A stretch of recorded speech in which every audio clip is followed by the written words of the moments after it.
राधे राधे, जय श्री कृष्णा। आज हम अपने वीडियो में कार्तिक मास की कथा लेकर आए हैं जो हर दिन सुनी जाती है। एक नगर में एक ब्राह्मण दंपति रहते थे। वे दोनों प्रतिदिन 7 कोस दूर गंगा और यमुना नदी में नहाने जाया करते थे। इतनी दूर आने जाने से ब्राह्मण की पत्नी थक जाती थी। एक दिन उसने अपने पति से कहा, हमारा एक पुत्र होता तो कितना अच्छा रहता। पुत्र की वधू घर पर रहती और हम जब घर वापस आते तो वह खाना बनाकर हमें देती और घर का पूरा काम हमारी बहू करती। अपनी पत्नी की बात सुनकर ब्राह्मण ने कहा, तूने बात तो सही कही है, चल मैं तेरे लिए बहू लेकर आता हूँ। ब्राह्मण ने कहा, एक पोटली में आटा डालकर उसमें कुछ मोहरे रख दे। ब्राह्मण के कहे अनुसार पोटली बांधकर उसमें सोने की मोहर डालकर ब्राह्मण को दे दिया और ब्राह्मण उसे लेकर चल पड़ा। ब्राह्मण सफर के दौरान यमुना के किनारे बहुत सी सुंदर लड़कियां दिखाई दी। वे रेत पर घर बनाकर खेल रही थीं। उसमें से एक लड़की ने कहा, मैं अपना घर नहीं बिगाड़ूंगी, मुझे तो रहने के लिए ऐसा ही घर चाहिए। लड़की की बात सुनकर ब्राह्मण मन ही मन सोचने लगा कि बहू बनाने के लिए यही लड़की उचित है।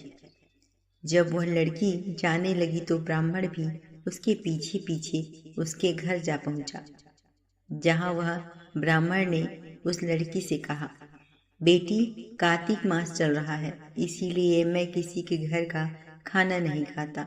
मैं अपने साथ आटा लेकर आया हूँ। तुम अपनी माता से पूछो, क्या वह मेरे लिए आटा चाल कर 4 रोटी बनाकर देंगी। यदि वह मेरा आटा चाल कर रोटी बनाकर देंगी तो मैं खा लूँगा।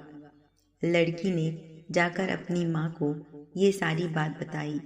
माँ ने कहा, उचित है, जाकर ब्राह्मण देवता से कहो कि वो अपना आटा दे दे, मैं रोटी बना दूंगी।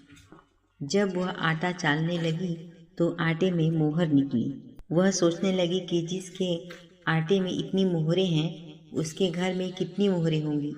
जब ब्राह्मण खाना खाने बैठा तो लड़की की माँ ने उस ब्राह्मण से पूछा, क्या आपका कोई लड़का है और क्या आप उस लड़की की सगाई कर चुके हैं। यह सुनकर ब्राह्मण ने कहा, मेरा बेटा तो काशी पढ़ने गया है, लेकिन यदि तुम कहो तो खाड़ कटोरे से विवाह करके तेरी बेटी को अपने साथ ले जा सकता हूँ। लड़की की माँ ने, ठीक है ब्राह्मण देव।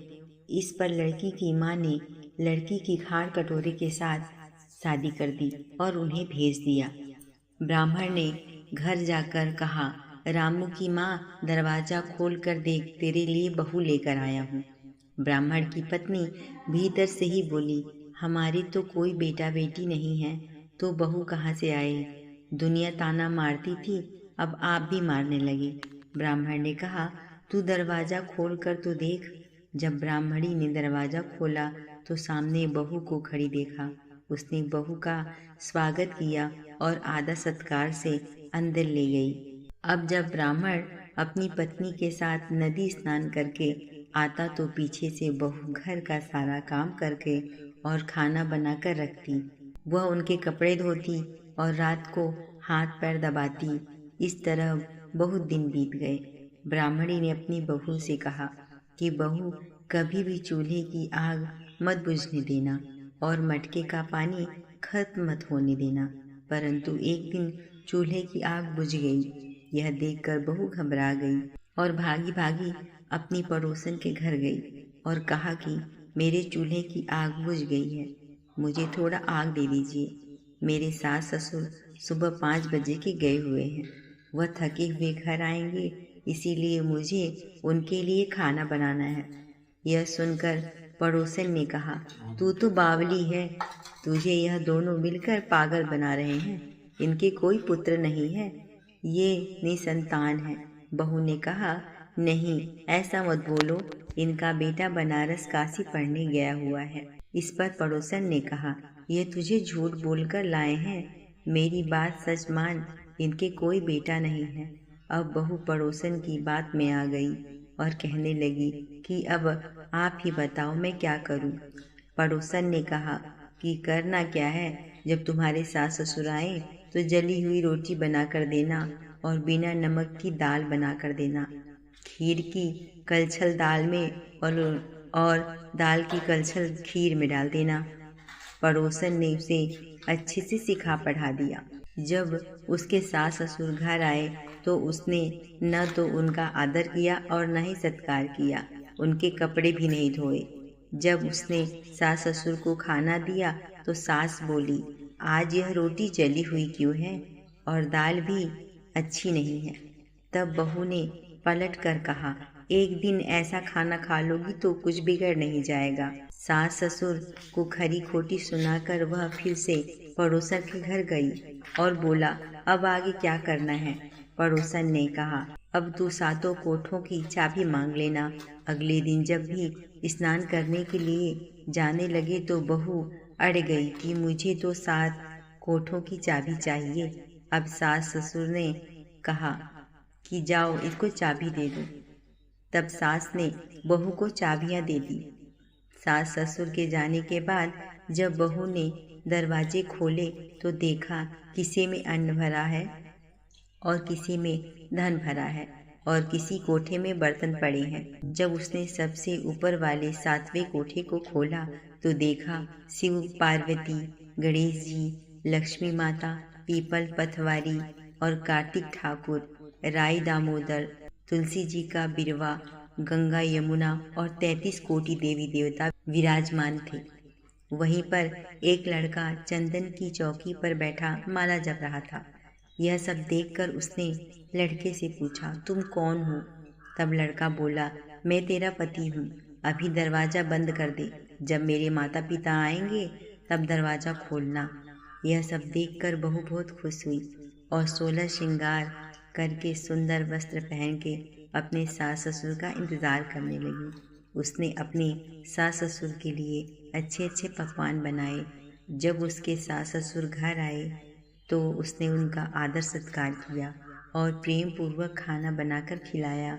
हाथ पैर दबाए और दबाते दबाते बहू ने कहा, माँ आप इतनी दूर गंगा यमुना स्नान करने के लिए क्यों जाती हो? आप थक जाती हैं, इसीलिए अब आप घर पे ही स्नान किया करो। यह सुनकर सास कहने लगी, बेटी गंगा यमुना घर पर तो नहीं बहती। तब उसने कहा, हाँ माँ जी बहती हैं, चलो मैं आपको दिखलाती हूँ।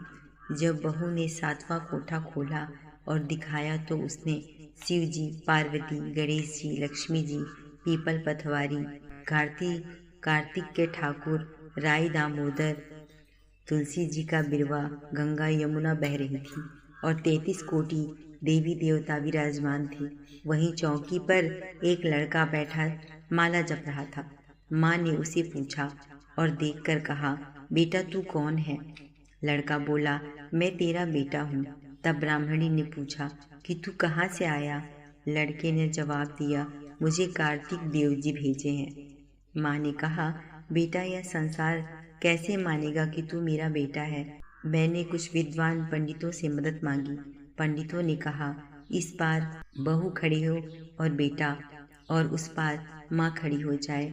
माँ ने चमड़े की अंगिया पहनी हो और छाती में से दूध की धार निकलकर बेटे की दाढ़ी मूछ में भीग जाए और पवन पानी से गठजोड़ा बंधे, तब मानेंगे कि इस माँ का ये बेटा है। उसने ऐसा ही किया। चमड़े की अंगिया फट गई और छाती से दूध की धार बहकर बेटे की दाढ़ी मूछ भीग गई। पवन पानी से बहू बेटे का गठजोड़ बन गया। यह सब देख कर ब्राह्मण और उसकी पत्नी की खुशी का ठिकाना न रहा। तो यह थी कार्तिक मास की कथा।